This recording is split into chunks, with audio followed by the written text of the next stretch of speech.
Merry morning or magical midnight, my friends, wherever, whenever you may be around the world in any dimension or vibration. I am Tillie Treadwell, and today I have with me the one and only Santa Claus. Hello, Santa. Ho, ho, ho! Hello there, Tilly.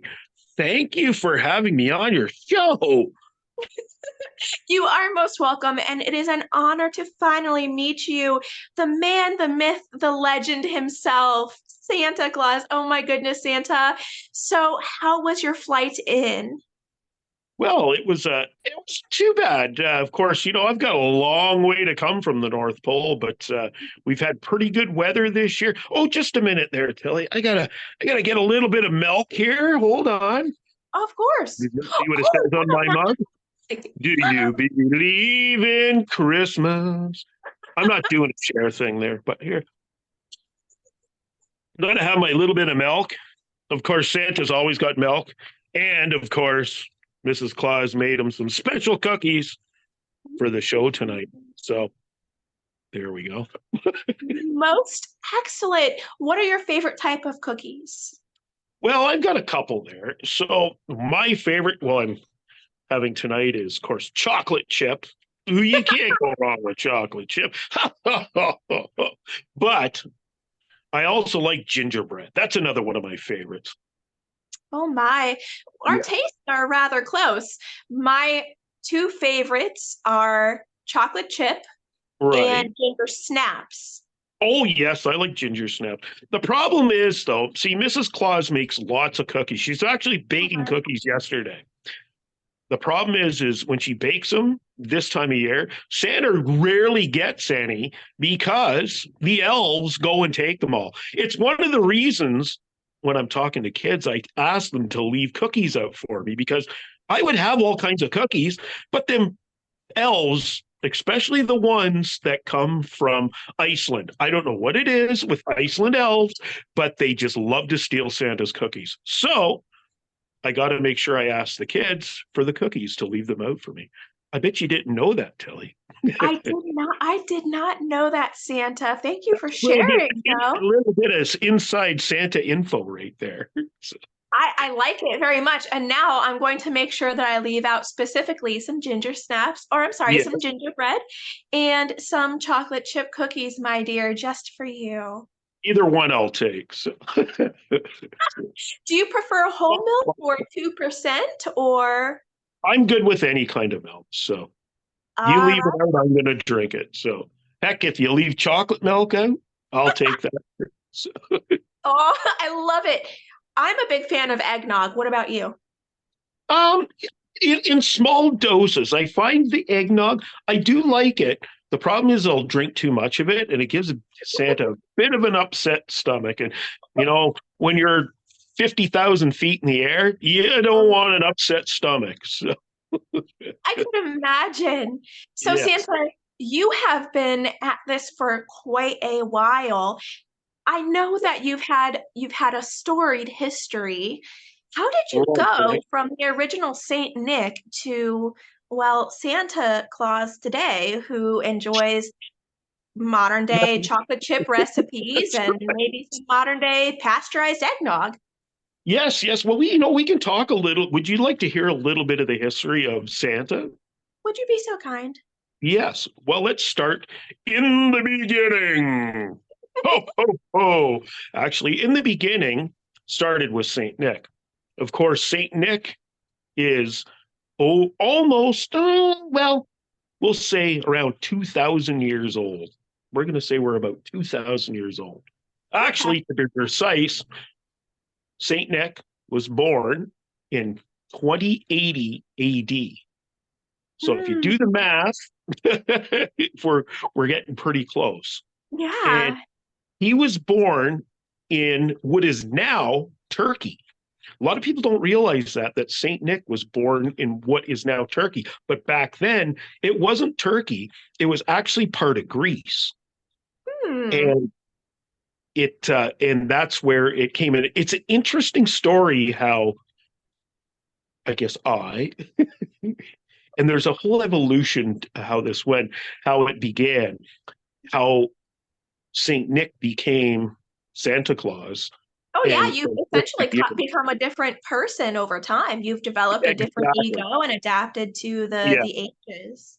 And so Saint Nick, he was actually one of the youngest, how would I say? He was the youngest because he became a saint or a bishop. He was a bishop first. He was one of the youngest bishops ever brought into, and it's an interesting story.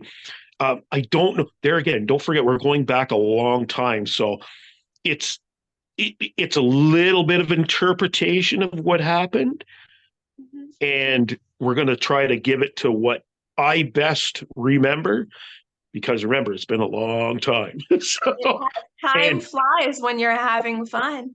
that's right. Basically, the guy that was in charge of the churches at the time, he was getting fed up because they weren't getting enough bishops.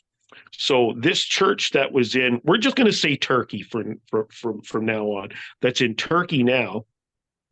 Um, he told the people that were in charge of that church, the next person that walks into that church, you make him a bishop. And this 9-year-old boy walked in, and his name was Nicholas, and he became the boy bishop. And that's how it began. And Wow. when he was a bishop there, over the years, he actually um, did 3 feet miracles. That's how you kind of become later on canonized and become a saint. He had to perform 3 miracles. So 3 miracles he did. He actually saved 3 boys from death. Then another miracle that he did was he actually uh, Santa's got to be careful on this one. So he he He saved basically, 3 girls from a really, really hard life. exactly, that's a good way to put it. So, like how you said, you did a little bit of research yourself, didn't you? I did it, and it Oh, was interesting research that I shielded from my husband. oh, why is that? Well, if I were looking up stories quite like that one in particular, he might Right. think that I was up to other naughty things, and I'm actually a very Oh, nice girl. well, he actually did a nice thing. Now, the third miracle he did, I actually, that's one I can't really remember what it was, but I know there was a third one. Maybe there again, it's just eluding my mind at this time, but that was the third miracle. But he didn't become canonized as a saint until many, many years later. So, and it's interesting to find out that not only did he become the patron saint of Christmas, he was also the patron saint of sailors at the time, and he still is, which is, I found, is really cool, because when that Saint Nicholas passed on to the next, and I always say that's what happens is the previous Santa passes on, a new Santa picks up and carries on in his place, and Santas keep replacing as they go. But Saint Nicholas, when he passed on, his body was actually brought to Italy by sailors, because he was the patron. And I always thought that was a great story to remember about him, and how that's how his story started to evolve all around Europe. So it went from there to Italy, then it moved to England, and when it came to England, we come to Father Christmas. And And you've if I probably heard remember of. properly, you retain all of the memories of these That's past correct. iterations. Is that correct? Yes, you remain the memories, and of course all the good deeds and stuff that you've done. And then when it goes to the next person, they carry on, and also new traditions start happening too. So like I say, when we come, we get to Father Christmas, or before he was called Father Christmas, though, he was actually called something else. And a lot of people don't know this, but it was Sir Christmas. I have never heard of that before. Yes, look it up. It's Sir Christmas, and that's what it became before Father Christmas. It's actually where kind of the term Christmas came from, with the with of course how would you say with the birth of Christ and mixing everything together at the time. So Christmas and Christ became Christmas, and Father Christmas came out of that too as well. So, and of course that spread from England to, of course, over to Germany, to the Netherlands, Holland, Russia, all around there. And of course, each place that it spread to, they picked up new traditions, even from from the Vikings. Odin, stories of Odin and things with Odin, with the holly and reindeer and Christmas trees and everything. Little bits came from everywhere and became Santa Claus that we know today. And of course, it traveled around Europe, different stories. But we got to remember, something really bad happened in just after the medieval times. And I don't know if you know about this, but did you know that Christmas was banned in Europe? About that. Yes, wasn't there a surge of some incredibly naughty boys and girls that ruined it for everyone? Yes, yes. We're gonna. Can we say their names of who they were? Yes. Yeah, Is that it? actually. Of course, it was, and you probably known this and maybe talked about, but of course, the Puritans. And when the Puritans came into power, they banned. It wasn't for a long, long time, but Christmas was banned, especially public Christmas. Doing it in your homes and stuff was, well, nobody kind of knew you were doing it. So, Yeah. but out, and one of the reasons they said was because we got to remember too, back then, Christmas was celebrated for 12 days. It Yes. wasn't just a single day. So people Right. would take this whole time off because it was, and there again, you may have talked about this on your other shows as well. At the time, Christmas was also trying to get the pagan people to come on board. So they started adopting a lot of their traditions, of course, the 12 days and the solstices. Mhm. Um, and the Romans were trying to do this as well, because they, remember, they were invading Britain at the time through all this time. So they were invading, and they didn't want to fight with the pagans as much as possible because they were a long way from home. So they tried to get them to adopt a Mhm. lot of these traditions, and that's where a lot of the traditions that we have today come from, is that. And but yeah, we get to the point where just after the medieval times, 15 1600s, when the Puritans came into power for a while, and Christmas was banned in Europe. And it's actually one of the reasons why Christmas moved to North America, because Right. the Dutch, Holland, they were moving over to New York City as we know it today, but it wasn't called New York City back then. Of course, it was called New Amsterdam. And New Ah. Amsterdam started adopting all the traditions as they came to, now, as we call it, New York City. And all new traditions came out of that. So it's interesting how it moved around.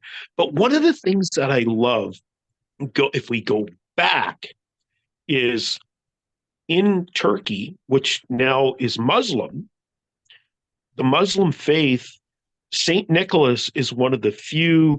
What would we say? Uh, in Christianity, the Catholic. So it's a Catholic, basically a Catholic, right? A thing. He's one of the few Catholic people that are actually idolized and accepted in the Muslim faith, which is really unique because Santa Claus isn't secular. He's actually he's Mhm. multi people. He's loved around the world. He's multicultural. multicultural throughout different religions as well. And I think that's one of the great things. If you go to Turkey right now, of course, in Turkey, he's called Baba Noel or Noel Baba, one or the other. And everywhere in Turkey during December, it's celebrated, and you'll see shops everywhere, and they celebrate where St. Nicholas was born. And I think that's fantastic, that it really shows why Santa is so loved around the world, because it's been loved for over 2,000 years. I completely agree. And then moving into the more modern age now, it does seem that styles and traditions and sometimes even values have changed a little bit, you know? Yes. Yeah. So, what did you think when Coca-Cola asked you to become their spokesperson in the 50s? Well, the Coca-Cola thing didn't come till, well, it was actually in the 1930s, 19, like Oh, was 29, it? 30s. Yes, Oh, it was in the 30s when it came. Of course, the Depression was happening, right? But it yeah. actually started earlier than that. So Santa, as we see today, of course, you see, we call it the Coca-Cola Santa sometimes, Yes. actually came in 1822. And that's when it was first written about Hmm. and conceived. And you probably know the story that was written. Was a night before Christmas when all Was. through the house, written in 1822. And that's where a lot of the legends came. What's really interesting, the guy that wrote that wasn't Dutch. and he wasn't, and it was funny how he adopted all these traditions, but he wasn't Dutch. And it was really cool how that started. And then in 1848 or 49, it might even be in 1850, a cartoonist, he was actually, no, no, yeah, it was later in the 1850s, a cartoonist drew a picture of what we sort of see Santa today. Up until then, Santa always had, he actually had, when he was Father Christmas, he wore a green suit, usually Yes. barefoot and no shirt underneath, jolly, having parties and stuff. But when it came here in 1848, when the picture was drawn, it was a short, elfin-like I guy. wanted to ask you Yeah, about that. Yes. So, in my own work, as you see on yeah, my channel, I am making a name for myself based around the paranormal. It's my right. passion. And in researching Santa, I looked at the old illustrations and found that Santa was originally said to be an elf. And Yes, now Santa is apparently, you seem to be perfectly human. But I talk often about how there's a lot of crossover between there is. aliens, fairies, and humans. So, what do you think? Do you have any memories or theories about having been an elf before? Do you think that's Well, possible or anything? well, we'll go back in time because there is a whole part of Santa lore that comes out of there again, the Scandinavian places with the Elf King. And the Elf King was part of this story. It's part of it with Christmas trees. It's part of holly. It's part of mistletoe. The whole thing, but there's a whole story about the Elf King and battling the Elf King, and the beginning of Santa Claus. Like more, how would you say, uh, more lore and theories came out of that, and that's where a lot of, I think, the artist that took this depiction of Santa took some of those myths and brought them into it as well. So he also, when he drew this, it was a self-portrait because he was a short little 4 foot guy. So he actually drew himself as Santa, which I thought was really cool. It's also interesting to know he was really a really big. He talked about politics a lot. He was a political writer, and if you Oh, actually look at that picture with the short little the balding, he's got the big white pipe. That was the first drawing ever of him in uh, in in North America, and you'll notice he has a Union soldier backpack because what was happening at the time, it was just the oh, beginning of the Civil War. and he's got a doll. The doll that's in his thing is actually a political thing that's in there. So there's a lot of politics in that first drawing. I Another little Yeah, yeah. another little interesting tidbit with that is Santa's suit wasn't originally red. Hmm. It was brown. And Hmm. when they actually went to print that picture, the ink turned red. And when it went out into the papers at the time, they said, "Oh, we like the red better. Let's keep it that way." And that's how the modern day Santa got the red suit. Now, he did have a red looking suit back when he was St. Nicholas, but we got to remember it had big white crosses on it. It was a little bit different. It also was a long trench coat. And we'll see in Europe today when Santa is being portrayed, you'll see that long trench coat. We see a different look, right? So Yeah. that's where part of the red came from traditionally.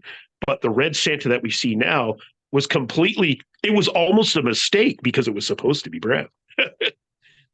I always thought that was an interesting story. Yes. That is interesting. What a happy accident. Oh my Yes. goodness. Yeah.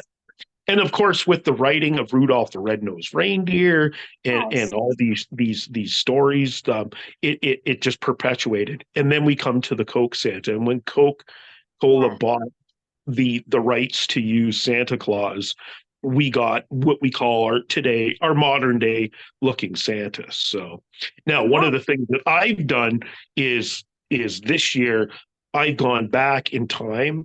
So the suit that I'm wearing is actually from, it's a little bit of Saint Nicholas. It's a little bit of Father Christmas, a little bit of Santa Claus, which is what he was called in Yes. Holland and Germany. So I'm trying to bring back some of that history into the Santa suit. And today, when I talk to kids, I'll actually, if they're interested, I'll talk to them a little bit of the history, especially the adults. And it's been fantastic because I'll get adults coming up to me saying, Mhm. "I really love that you're telling the kids the true story of history now of Santa Claus." And now, true story. There again, 2,000 years, a lot of stuff has changed. Of A lot of it's myth. course. Some of it could be real. We all know every myth has a little bit of truth to it. So, but they love that I'm spreading this story as well. And there again, nothing wrong with the new one, but I think it's interesting to find out the history because sometimes the true history is much more exciting to find out than what we have now. And I want to bring that back with what I'm doing this year. And it's been so well received. I love it. So, Uh-huh. Absolutely. I was seeing the photos that one of your elves was posting on social yeah. media. And I have to say, I have been adoring your costuming for this year. I think that it's very unique in the color combinations and the finishes of some of your fabrics. I've not seen um, any of your other helpers who dress up as you ever Right. wear such combinations or fabrics. Well, Very there unique. again, we're going, we're that's the one thing because we've gotten so used to this. So Mrs. Claus made most of my thing because of course all those old ones we've had, they all got moss and well, up in the North Pole they're Of all white course. moss. But those moss, the snow moss as we call them, chewed them all up. So we had to start putting together some new stuff this year, and it was Yeah. fantastic. So Mrs. Claus, she's a great she's great at sewing and putting stuff together and conceiving this stuff. And she went back and looked at all the old pictures of me throughout time and said, let's put something together that represents different time periods. And I think we came up with a really good concept, and people are actually really loving it because when I'm standing Oh, out there where I go and do personal engagements and stuff. That's the one thing Santa loves to do now is to get out of the North Pole and right. engage the people. And we can talk a little bit about this because Santa gets sent all these letters. And it's a thing I always tell kids. Kids will ask me, they'll go, Santa, I sent you a letter. Why are you asking me today? Because I sent you a letter and you should know. And here's my answer to that. I always tell them, I say, think about it. Back, we'll go 500, 600 years ago. Santa had very easy things to make. He would actually make a lot of the toys, carving out of wood, toy animals, tops, things like that. It was easy. Plus, you got to remember there was only, and I just throw a number because when you're talking to a 6-year-old, to them, millions and millions doesn't. So I'll say, think about this. I said, back then there was only 1 million kids. But I said, now there's 100 million kids. Do you think Santa can remember all this stuff? No, he's got to have elves help him. And that's why I like being here, because now you can tell me personally what you want. And I would have just told him that I wanted to double check. Well, that's it. But I get into the whole thing, and they sit there with their eyes are nice and big, and they're like, of course. And they go, that makes sense, right? And then when they walk away, and this is you were asking me before we started, one of the things that makes Santa, why do I love doing this? And when I walk away, or when the kids walk away with their parents, and I can hear them, and they go, I think that's the real Santa, Mommy. Yeah. I'll tell you, my heart just, it almost stops when I hear that. It makes it so worthwhile. So that's a further question down the road, but there's the answer for you. So, fair enough. I wanted to say I like your answer a lot when it comes to why the children are asking you. I like yours better. It's a little bit long, but that's okay. They love to be talked to. But yeah, and it's been interesting how the Santa Claus has become what it is today, and beloved around the world. So I agree. Do you have it? Just a second. I gotta get some more milk here. Of course. Aww. Do you believe in life after love? Santa had to do a little share there. So I love it. I absolutely love it.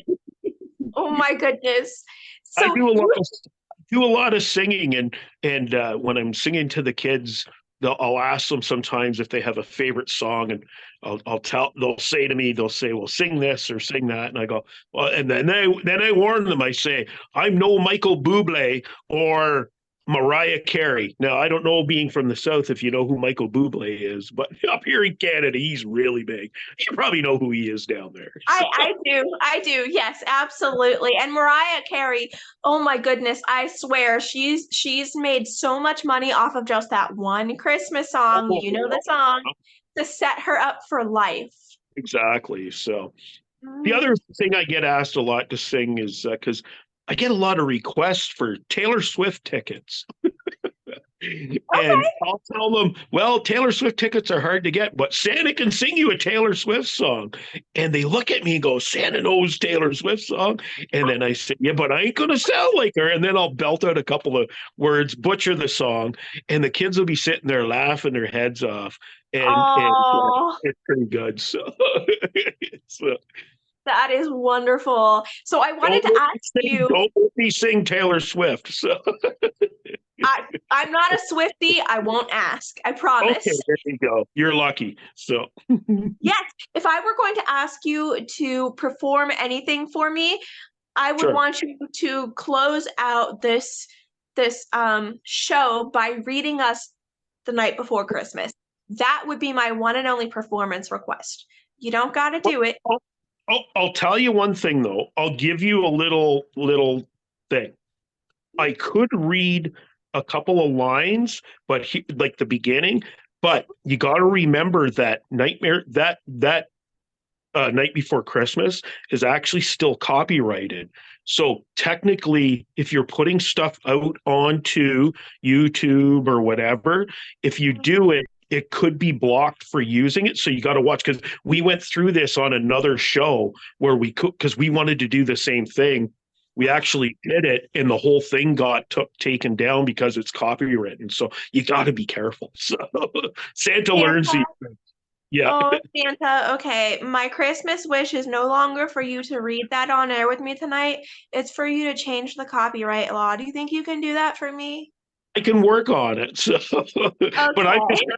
because there again, it may never, but if it does, then you've done the show for nothing, right? So Exactly. you know how they are at YouTube. So I think Mhm. they got the Krampus working for them. So I think they do. Oh, goodness. And here I thought that you two were that's the friends. thing with Krampus, but you might have done shows on the Krampus before, or the Krampus, whatever you want to call them. So Of course. I'm working on it. I wanted to do something about Krampus specifically this year, but right, because this is my first year doing this show, I thought that I would try to focus on more unique ideas. right. Yeah. Well, it's a great So, subject, and there's a lot of history to that too. And I'll just say they make some places make Krampus out to be bad. It's really not a bad thing. It's actually a pretty good moral lesson that you can follow along with. So, but that's a whole other show that you can do with more people that are experts in that field. So, now, do you have any further? You wanted to ask some other questions? Go right ahead. So. absolutely. So I wanted to know, after all your years of being Santa for the whole wide world, what does Christmas mean to you? What does Christmas mean to Santa? Hmm, Mhm.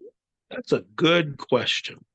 And I thought about this, and I gotta say, what it means to me is the other day I was doing I was sitting with a little boy. He was 7 years old. He came up to me, and he just wanted to talk, and he started talking about, all these different toys, Legos and stuff, and he was going on and on, and I just listened to him, and I started talking to him. And now Santa's a big kid at heart, and I know all about Legos, and so I started talking back to him about this Lego and that Lego, and his eyes lit up, and Aw. we talked for 10 minutes, and just seeing, and I actually took the mother was sitting there. She was crying because I was talking to him like this, and just seeing the look on this young child's face light up. And she took a picture of him. It's actually on my Just Claus page, and you can see the look on his face. And that look is what it's all about to Santa. Oh, To see the look on that child. And when I talk to the kids and I see that look on their faces every single time, that's, to me, that's what Christmas is all about. And not only that, the look on a 6 year old's face, but I also had the same reaction from a guy that was in his 60s, oh, and to sit there and talk to him and watch his, and he had his 80, she was 85 years old mother with him, had brought him. He was in the military, in our military, and we talked, and just the look on his face. And she wow. messaged me after and said, "That's the happiest I've seen him in so long, was talking to you." And to me, I could see it on his face, and that is what Christmas is about. I Wonderful. visited 2 weeks ago. I visited an old age home here in the Niagara area. I come down to Niagara quite often because there's a couple of places that are very Christmassy here. So, and I've got special elves that work them, so I got to check up on them. But Wow. there's an old age home. They knew Santa was coming into town, so they asked, "Could I come and visit the people at this?" So most of the people in there are between 85 and 100. So I did a special appearance, and to see and talk with 100-year-old man, and the look on his face talking to Santa, was that of that 5, 6 year old. the Yes. same look. Yes. And to me, it was precious. And so to me, that's what Christmas is all about. It's about seeing the joy on people's faces, and that's all I can really wish for is people to be happy and to spread joy. That's what this is all about. It's to spread joy and love and just to be kind to each other. So I I agree. don't know what else I could really say to that. So that's Of what I course. have to say. So Oh, and I love it. And I know exactly what you mean because outside of my time here, I am a princess, and there are lots of little girls and boys and even grown-ups who love to meet me. are you And Christmas at Disney, are you? I can't tell you all of my magic. No, you're not allowed to if it's something like No. that. And shame, Santa, for asking, you naughty boy. Hey, there's a story right there about being naughty. Because this Santa, when I'm talking to kids and adults, actually, you've probably seen some pictures of me holding a staff. I I carry a big have. staff. Yes. Now that staff has 120-year-old brass bells on it. I created that staff actually for Mrs. Claus about 25 years ago. And this year I said, Mrs. Claus, I'm taking that staff with me to go on my adventures. And she said, well, I guess as long as I get it back. So, but on that staff, if you look, there's a bag. And in that bag, this Santa brings genuine coal. And when I get somebody that says they've been naughty, they're going to get a piece of coal. And Oh they man, sit there, have that look like you have on your face, like, why am I getting coal? And then I tell them the story. And I'll tell you, when I'm done the story, I'll have 15, 20, sometimes 50 people standing around me.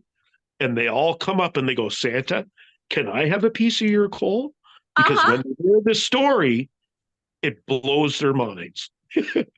Now, do you want this story? Because I can give you Oh, the coal story. I do. I very much do. I wanted to ask, but I didn't want to interrupt you. That's okay. This coal came from a shipwreck. And this Really? ship sank here in this place called Lake Erie, which is part of the Great Lakes up here I'm in familiar. up here in Canada. So Lake Erie, the ship sank in 1880. It Mm. was called the Commerce. The Commerce was a paddle wheeler and it was full of coal to make the ship go. Now, when the ship sank, all the coal spilled out on the lake bottom. So what happens is every spring, Santa would get in his sleigh and he would head down to this beach. And he's been doing it for the last almost 30 years. And all this coal would wash up on the beach and I would collect it. Now, up until this year, I didn't know what was I going to do with all this coal. I had it in big buckets sitting there at the North Pole. And I said, you know what? I'm going to hand it out to all the naughty boys and girls. But this coal has even more of a story because when this ship sank in 1880, it was raised in 1881 and it Hmm. was brought to a shipyard and rebuilt. And it was rebuilt and called, and this is true story, the reindeer. And when I found that out about the reindeer, I said, Santa, reindeer, I got to put this all together. Now, in 1888, this ship sank in Lake Michigan, and nobody knows where it is. It disappeared. So I give them the piece of coal. The coal is all rounded because it's been tumbled for Right. 150 plus years, and it's a perfectly rounded piece of coal. And when I Wow. tell them this, I said, so here's your coal. You now own a piece of history of the area. And also remember, the giving a coal isn't actually a bad thing because in Europe, to get coal, that's how you heated your house back in the day. So to get coal is Exactly. actually a good thing. The whole coal becoming bad came later on, and and but traditionally throughout history, getting coal was interesting. And I was telling this story, and an older gentleman came up to me and he said, I'm from Holland, and Mhm. you hit it right on the money about the coal. He says, and nobody ever talks about that. And I loved that. It blew his mind. But I'll do that. And now everybody wants coal. So, and I actually agree. this year I ran out of so much coal. I'm actually going to have to go back to the beach this spring to pick more up because it's almost all gone. Oh Whoever my thought? goodness. That is Yes. incredible. Oh, wow. I've noticed that a lot of things that people today say are bad, it's either a misunderstanding or it's just not their cup of tea or eggnog, and they label it objectively with their own opinion. And I think that that's a wrong thing to do. I don't think that's okay. So it's interesting to me to hear you talk about Krampus in the light that you did, because I spend a lot of time defending non-human people Right, to, right. yeah, and same with the coal. When I heard Yeah, about the coal as a little kid, that occurred to me. It didn't make sense to me that you'd get coal if you were naughty, because it was used to light the house, and that was something that I knew very early on because I exactly. had old German grandparents. There you go. Exactly. And see what I mean? Holland, Germany, the same area. They all Yeah. knew that. So, so that was something that came later, and it's same with the Krampus thing. Mhm. You know the it is, but when you look at the history of it, because with Krampus, like he didn't take kids and kill them or anything. He took kids to a castle or a place, and then he basically fixed them up and brought them back after a year, and they were good kids. That was the whole story: is that the Krampus was going to come and take you, put him in his bag, but he wasn't going to take you away to get rid of you. He was going to fix you and bring you back, and then all those kids would be good again. And that part of the story sometimes doesn't get told. So, Yeah, so yeah, it really doesn't. I only ran into one resource that told that full tale. Everything else was just, oh, he's abducting the kids and blah blah blah. I It's just interesting how it evolves. It's kind of like a giant game of telephone. But I yep. wonder, what if this was a person who actually did exist? But again, friends, I might be crazy. Don't listen to me probably. What if he did exist, and what if he was bringing these kids to his home and giving them a type of like help or love or care or therapy that human Yeah. people couldn't give? And we there again, this legends all get mixed together.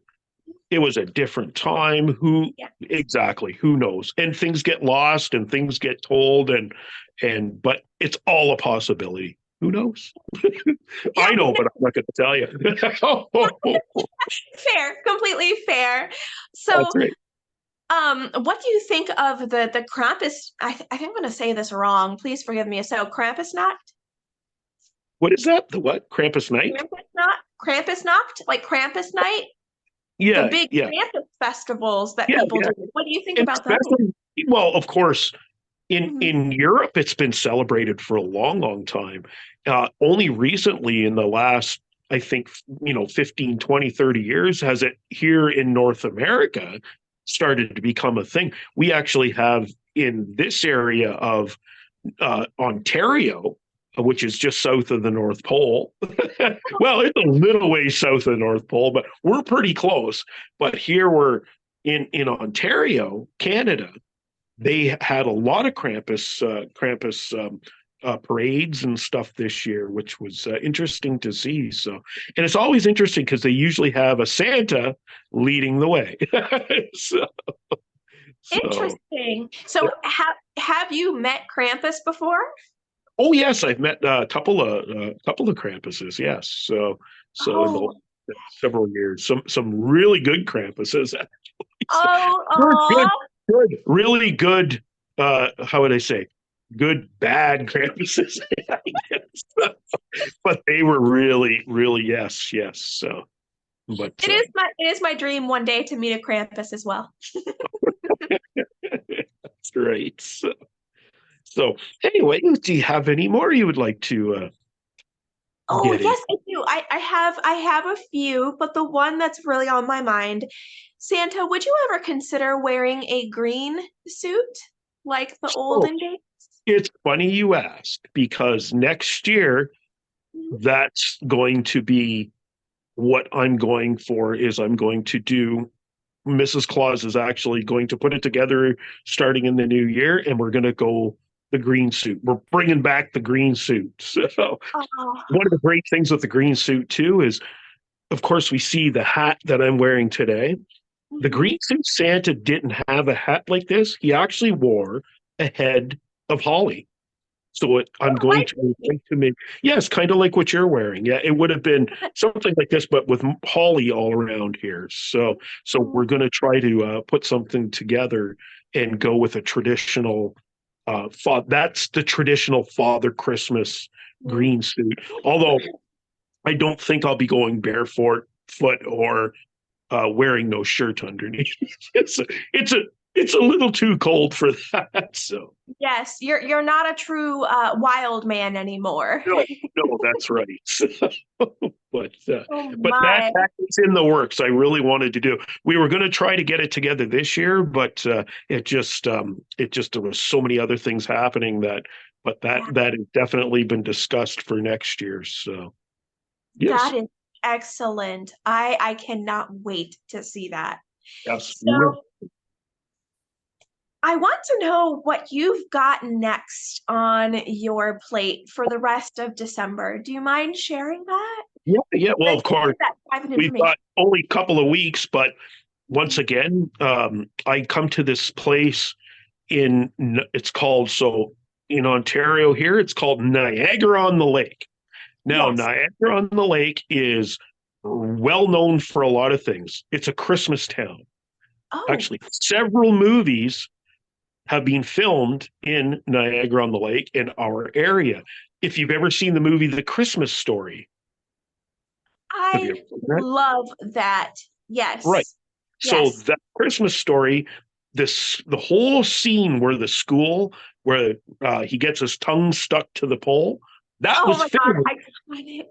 Yeah, that part of the movie was filmed not very far from this area of Niagara on the Lake. It was actually St. Catharines, Ontario, and that was filmed there. Of course, most of the film was filmed over um, in what was it? Indiana. Or was it Indiana? Yeah, yeah, it It was was in Indiana. Ohio. It was Ohio, Cleveland, sorry. Yeah, Ohio.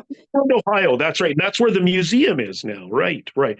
Yes, Cleveland, Ohio. I get I get your states mixed up every once in a while. that's But okay. yeah, and then and then there was another movie that had Nicolas Cage in it. I like Nicolas Cage. And that's a Christmas movie, Trapped in Paradise. That's what it was called. And if you ever watch that Christmas movie, the whole thing was filmed in Niagara on the Lake. So I go to this place, Niagara on the Lake, because the whole place is a Christmas town. It looks like something out of a Dickens novel. It's truly Wow. amazing. So for the last while, I go to this store. It was called Just Christmas, and I met people from all over the world, thousands of people every weekend. Fantastic. Now I'm at a place this weekend. It's called the Angel Inn. I was there last week. The Angel Inn is the oldest tavern in Ontario, and it was built in the late 1700s, and it burned in the War of 1812. You Americans burned it Oh, yes. during the war, but that's okay. Sorry. So that's right. But anyway, this tavern was rebuilt. But during this battle, there was a guy named Captain Swayze. And Captain Swayze hid in a barrel that was full of wine at one time in the basement. And the Americans came down and they stabbed the barrels and wound up. Well, he perished, Of to say course. it lightly. Now it's said that at this inn, his ghost is seen throughout the thing, and it actually haunts the bathrooms every once in a while. and Captain Swayze's ghost has been seen for over 200 and some years. They actually have it in there where you can stay for the night and people hear the ghost or he appears to them in the mirrors and pictures and stuff. And I think it's fantastic. Well, I'm actually there. I'm going to be there this weekend having lunch with Santa. So kids and adults will be coming. And I said, you can actually come and maybe we'll go hunt for Patrick Swayze. Well, we won't hunt for him. He's actually not a bad ghost. He's not a benevolent ghost. So the only time he ever gets mad is when they take the flag off, because it's a British flag, off of the restaurant to clean it. And he gets upset. So if you take the flag off, they have to put another one up immediately. It can't be off, or he'll actually start, they say he'll start throwing pots and pans around the kitchen and he throws a fit. It's the only time he's ever gotten angry. But besides that, and it's a big legend in the area with that. Of course, Niagara-on-the-Lake, if you do, you're doing ghost stories and paranormal stuff, is actually considered one of the most haunted places in Canada. So, and there's tons of stuff. You can look it up. It's amazing. But Santa likes to go there. So, and of course, they've got great food. So, Santa likes great food. So, Sure. So, Santa, but have you ever met a ghost or seen a ghost or anything? I'll tell you, I have never met a ghost myself. I've Okay. looked, but I've never met, except for the Ghost of Christmas Past in the Scrooge movies, so, where I play myself as a ghost, right? So, Yeah, but honestly, no, I never have. But I wouldn't be beyond. If I ever did, I don't think I'd be scared. I think it would be interesting to talk to a ghost someday. So, that would be, wouldn't it? yeah. Well, There you I go. won't. It's a movie. It's like what is it? It's sort of like what do they say? The Three Stooges meet a ghost. Well, it'd be Santa meets a ghost. So Yes, exactly. I think that would be hilarious. that's right. But it is. I love going down there. I love the history. I love being surrounded by the history of the town and the people. And one of the magnificent things is, you know, the world comes to that place. And that's what I love because I get to see people from all around the world. Last weekend, I had like 1,000 people talk to me and take pictures and from Yeah. everywhere. I love it. Like all across the States to, Europe and China and Japan and the Koreas and you name it. Like people from really neat meeting people that came from a place called Nunavut, which is up near the North Pole and seeing people just from everywhere and hearing all the stories and learning the different Santa learned like I know a lot of languages, but learned what Christmas meant to different people from around the world. You asked too why I like, what Santa thinks about this. And that's one of the great things that I love is hearing the different things from all around the world, but they all come to me, which was fantastic. So I can't say more about that either. So I can see why. yeah. Something that I've been just meaning to ask you for several years now. Do you know what the Mandela effect is? I've heard of it. Oh, No, we're not talking about the Nelson Mandela effect, are we? Santa made a joke there. So I mean, kind I of. got, I don't I know. got, see, elves, I got her stumped. See that? Oh my gosh. Indeed. Explain to me what this Mandela effect is. Okay, sure. So, for example, you talk a lot about the North Pole. Well, I always remember you living at the North Pole exclusively. Is that your memory? well, remember we lived in Turkey first. Yes, but in the more modern age, it So was the North Pole, right? yes, and I'll tell you, there's actually an interesting story. We Yeah. moved to the North Pole because that was right around the turn of the century. Hmm. Because what was happening at the turn of the century was all these explorers and like Edmondson, and there was all these explorers at the time were searching for the Northwest Passage up through the north. People were exploring the North Pole, and it became really, really popular. Hmm. So when Christmas came along, they said, Santa, we think you should move to the North Pole because everybody's interested in the North Pole. And we Hmm. can weave a really good story about you being at the North Pole. And that's how it came about. So we gathered up all the elves and headed up to the North Pole. And That a is little bit of magic, so we're hidden, right? But we've got elves from everywhere. We've got elves, like I said, we've got elves from Iceland. We've got elves from Sweden. We got elves from Norway. We've got elves from Germany, Holland, you name it. All those countries, Russia, all the different places. All we have, all our elves. We gathered them all up and brought them. Greenland. I think we oh might my, even have a few North American elves. you might. Yeah. So that is so cool, pun intended. Well, But it's funny because it was cool, but it was actually warm up in the North Pole. I got a lot of kids today say, Santa, where'd your big beard go? And I said, well, you know what? It got so warm up there this year. Santa had to take his beard, shave all his beard off because it was just too hot. He was sweating all the time, and it's ice out. Like, I'm going, what's going on? So we took it off, but it started growing back in the last like 4 months. So we're getting oh, back good. there. By next year, it'll be back again, unless it gets warm, and then Santa's going to have to take it True. off. Very true. Well, so for the Mandela effect, I always was taught that you lived in the North Pole. That is your memory for the recent age, and you just gave me the whole story behind it. But as of, I want to say about 4 years ago, I noticed that the maps were changing and there's no longer an ice cap at the North Pole on some maps. And then there came a new legend saying that you never lived in the North Pole, that you always lived in a place called Lapland, which also didn't exist for me. Right, So right. I feel like I'm switching a lot of timelines here.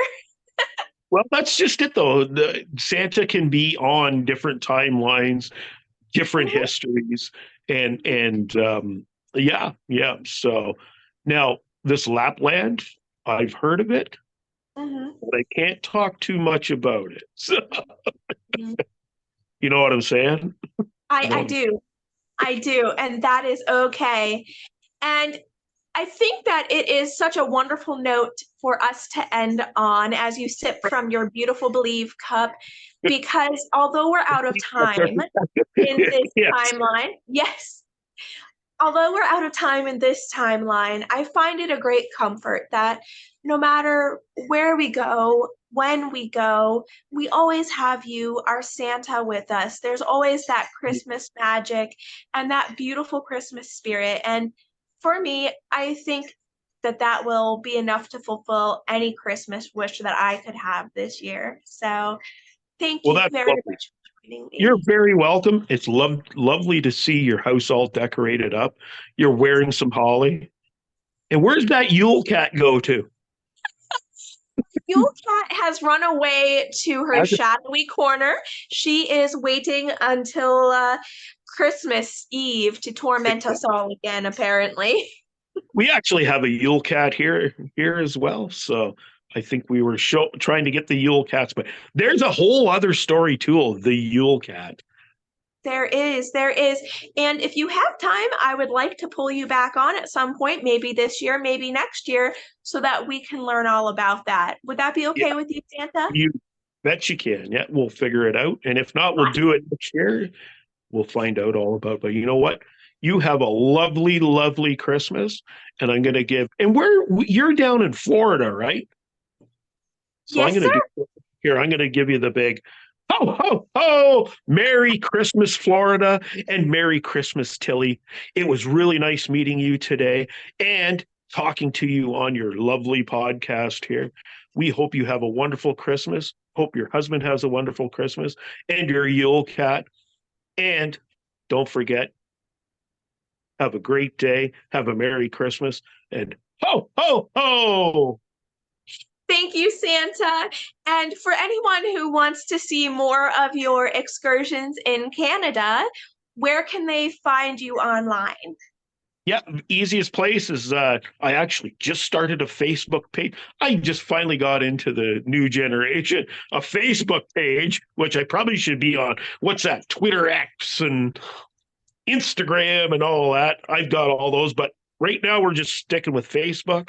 So just Claus, real simple, no E on the end. You'll see me. You can't miss it. And that's where we're at. We post all kinds of pictures from people all around the world and all kinds of things. So it's a lot of fun, and I really appreciate it. Thanks for having me on, Tillie. You have a great one. Just a minute. Just a minute. Rudolph, no, no, no, no, no, no, no, no, no, no, no. The cookies came out, and now the deer. I got to shoo those elves away all the time, and now I got the deer to. But well, Mrs. Claus, you can't be putting that in. Anyway, she's giving me the evil eye. I better get going. I got to go get that reindeer out of the cookies, or I'm not going to have any left. So. And then I'm going to have to ask all you to give me even double cookies this year. So. And I will. I promise I will. Fingers crossed on that. All right, my friends, I will see you later. Santa will see you soon. Have a Merry Christmas. Bye. Have a great Christmas. Bye-bye.